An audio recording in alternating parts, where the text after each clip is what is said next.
Hello friends, welcome on my channel. आज की इस वीडियो में आपके लिए एक ऐसा स्टॉक्स लाए हैं जिसका नाम संदूर मैग्नीज है। और आपको बता दें, ये जो स्टॉक्स जिस सेक्टर से बिलोंग करता है इसका डेफिनेटली फ्यूचर में काफ़ी ज़्यादा इम्प्रूवमेंट होगा।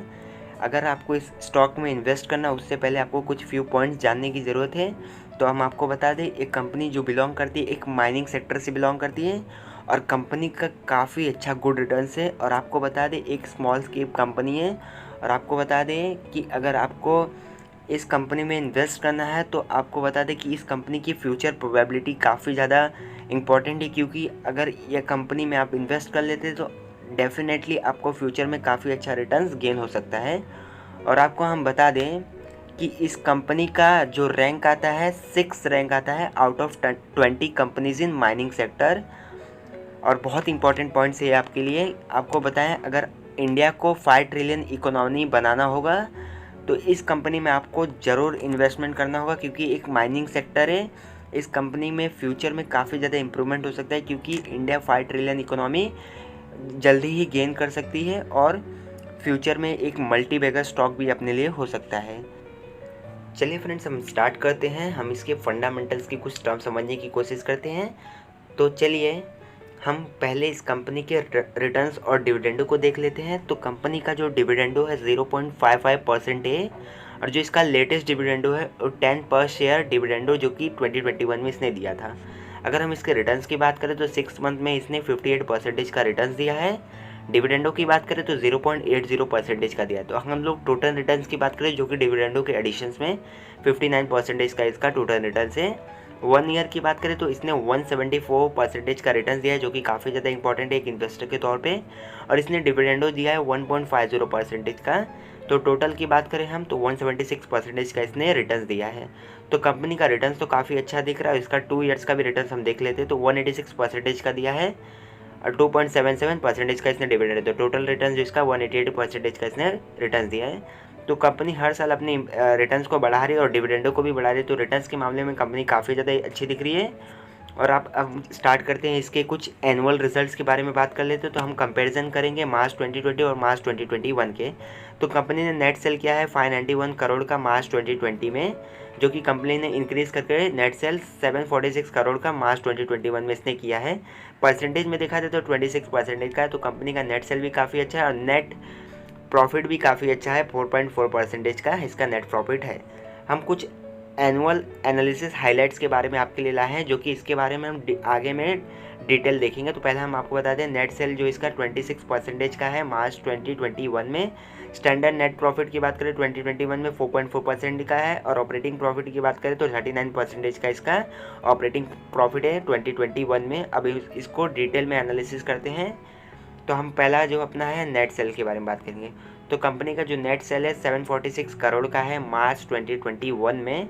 और आपको हम बता दें, इसका जो परसेंटेज है 26% है, कंपेरिजन -50% था मार्च 2021 में। तो ओवरऑल देखा जाए तो कंपनी का 5 ईयर्स में सबसे ज़्यादा इंप्रूवमेंट जो हुआ है इसका मार्च 2021 में हुआ है, जो कि 746 करोड़ का है। अब हम बात करते हैं कंपनी के स्टैंडर्ड नेट प्रॉफिट के बारे में। तो कंपनी का जो स्टैंडर्ड नेट प्रॉफिट है 153 करोड़ का है मार्च 2021 में, जो कि 4.44% का है मार्च 2021 में, जो कि मार्च 2020 में 0.0% का था। तो ओवरऑल देखा जाए तो कंपनी का हाईएस्ट है मार्च 2021 में 153 करोड़ का है। अगर हम कंपनी के ऑपरेटिंग प्रॉफिट की तरफ बढ़ते हैं तो हम कंपनी का 271 करोड़ का मार्च 2021 में ऑपरेटिंग प्रॉफिट हुआ था। और आपको हम बता दें, परसेंटेज में देखा जाए तो इसका 39% है। ओवरऑल देखा जाए तो इसका सबसे ज़्यादा मार्च 2021 में इसने अच्छा प्रॉफिट किया, जो कि 271 करोड़ का इसका प्रॉफिट है ऑपरेटिंग प्रॉफिट। हम कंपनी का ऑपरेटिंग प्रॉफिट मार्जिन देख लेते हैं, जो कि 36% है मार्च 2021 में। तो कंपनी ने इम्प्रूव किया है मार्च 2020 के कंपैरिजन में, जो कि सबसे हाईएस्ट है मार्च 2021 में। अगर हम 17, 18 और 19 में देखें तो और 20 का देखें तो मार्च 2021 का काफ़ी अच्छा है, जो कि 36 करोड़ का है। अब हम कुछ इसके बैलेंस शीट्स के बारे में जान लेते हैं। तो पहला जो अपना टर्म है लॉन्ग टर्म लिबिलिटीज़ के बारे में बात करते हैं। 186% का है वर्सेस 480 मार्च 2019 में। फिक्स एसेट थोड़ा कम हुआ है, इन्वेस्टमेंट माइनस से इम्प्रूवमेंट हुआ है। करेंट एसेट भी 87% पे है, मार्च 2020 का है ये, जो कि अच्छा है, 3 टर्म अच्छे और एक थोड़े से डिक्रीज पे है। तो चलिए हम इसका डिटेल एनालिसिस करते हैं। तो लॉन्ग टर्म जो लिबिलिटीज़ अपना है 5.76 करोड़ का है। तो कंपनी ने 2016 में काफ़ी ज़्यादा लोन लिया था जो कि 17 करोड़ का था। तो कंपनी ने मार्च 17 में तो कुछ नहीं लिया, लेकिन 18 में 0.05, लेकिन मार्च 2021 में 5.76 का इसने लिया है। अगर हम इसके इन्वेस्टमेंट में देखें तो कंपनी का जो इन्वेस्टमेंट था 2016 में 127 का था, 17 में 142 का था और 18 में 177 का था और 19 में 49 का था और 2020 में 49 का है, जो कि -0.8% का था मार्च 2020 में। हम कंपनी के करंट एसेट्स के भी तरफ बढ़ लेते हैं। तो कंपनी का जो करंट एसेट है 87% का है मार्च 2020 में। अगर हम मार्च 2019 का देखें तो -70% का है। अगर हम 5 ईयर्स के कंपैरिजन में देखें तो 2020 का काफ़ी ज़्यादा इम्प्रूवमेंट पे है। चलिए फ्रेंड्स, अब हम कंपनी की कुछ कैश फ्लो को देख लेते हैं जो कि मार्च 2019 और 2020 के कंपैरिजन में है। तो 168 करोड़ का इसका था कैश फ्लो, और जो कि इसका माइनस हो गया था मार्च 2020 में ड्यू टू पेंडेमिक सिचुएशन की वजह से। तो यहाँ पे जो कैश फ्लो है डिक्रीज हो गया था, लेकिन मार्च 2020 में इसने वापस से इम्प्रूव कर लिया है। एक फ्यूचर स्टॉक्स के लिए भी अच्छा हो सकते हैं। चलिए अब हम इसके कुछ शेयर होल्डिंग्स पैटर्न्स देख लेते हैं। तो इसके जो मेजॉरिटी शेयर होल्डर्स है वो प्रोमोटर्स है, और जो प्लस प्रमोटर होल्डिंग 53% का है। म्यूचुअल फंड में भी 1% का 0.0% का है, और एफएफआई में 0.13% का है। प्रोमोटर विद हाईएस्ट होल्डिंग जो है स्टैंक प्राइवेट लिमिटेड का है, 51% का है। हाईएस्ट जो पब्लिक शेयर होल्डर्स में इंडिविजुअल जो इन्वेस्टर की होल्डिंग में बात करें तो 20% का है। जो आपने ज़्यादा ओवरऑल बताओ तो आपको मैं जो सबसे ज़्यादा इसका है प्रमोटर्स का है 53% का है। तो चलिए फ्रेंड्स, अब हम कंपनी के ओवरऑल स्टॉक एनालिसिस कर लेते हैं। तो कंपनी हैव अ लो डेप्ट इक्विटी रेशियो है जो कि -0.14 टाइम है। सेकेंड पॉइंट ये है कि अपना जो ये हेल्दी लॉन्ग टर्म के लिए नेट सेल जो एनुअल रेट के हिसाब से 33% और ऑपरेटिंग प्रॉफिट में 165% का है। थर्ड जो अपना पॉइंट है नेट प्रॉफिट की बात करें 109% का है। जो कंपनी ने कुछ पॉजिटिव रिजल्ट डिक्लेयर किए हैं, जो कि नेट सेल इसका 475 करोड़ का हुआ था, और कैश एंड कैन जो हाईएस्ट गया था 131 करोड़ का इसका गया था। पीवीडीआईटी हाईएस्ट जो गया था 254 करोड़ का गया था। अगर हम इसके फोर्थ पॉइंट को देखें तो स्टॉक इस टेक्निकली माइंडली बुलिश रेंज पे। इसके फैक्टर रीजंस क्या है? MSD, Bollinger band and KST जो इसके हैं रीजन से बुलिश के कारण है। और आपको बता दें फिफ्थ तो इसका जो पॉइंट है with ROE it has a very attractive valuation है, और जो इसका market value price to book value 1.7 है, जो मतलब कि अप्रॉक्सीमेट इक्वली है। The stock is trading fair value highest पे चल रहा है ओवर द पास्ट ईयर। इसने रिटर्न्स काफ़ी अच्छा दिया। और जो अपना सिक्स पॉइंट है stock has generated 174 returns in last year, very much higher than the BSc के 500 जो कि 58% का है।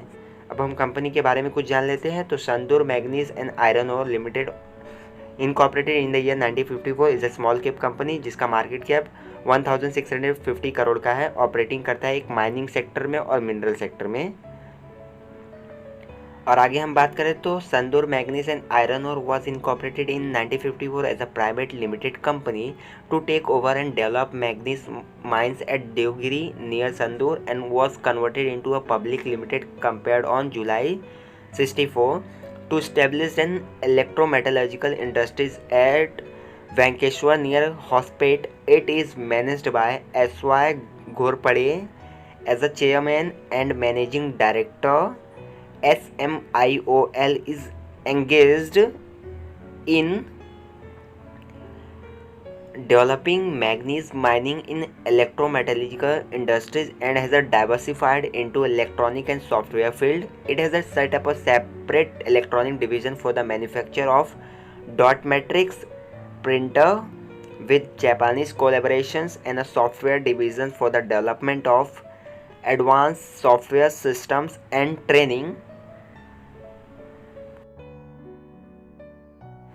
The company produced about 3 lakh TPA of manganese ore through open cast mining. In 1968, SMIOL established its metal and ferroalloy plant near Hospet with 15 MVA electric reduction furnaces for production of a pig iron. Subsequently, it added 2 more furnaces and later started producing ferromanganese. Other group companies are Sandur Investments, Sandur Financial Services, Sandur Laminates, etc. Friends, कुछ important point है जो कि आपको जानना बहुत ज़रूरी है before investing in this stock. तो आपको हम बता दें, माइनिंग और मिनरल सेक्टर जो कि प्ले इंपॉर्टेंट रोल करेंगे इंडियन इकोनॉमिक सिस्टम में। और आपको हम बता दें, ये stock definitely future multibagger stock है और जिसका ग्रोथ है ऑलमोस्ट पर ईयर इंक्रीमेंट ही हो रहा है। और चाइना जो है माइनिंग काफ़ी अच्छा करता है, इसलिए उसकी इकोनॉमी काफ़ी अच्छी है। इंडिया की माइनिंग इतनी अच्छी नहीं है, लेकिन तो भी इकोनॉमी इंडिया ग्रोथ कर लेगा। आने वाले 2-3 साल में काफ़ी अच्छा इसका इकोनॉमी हो जाएगा।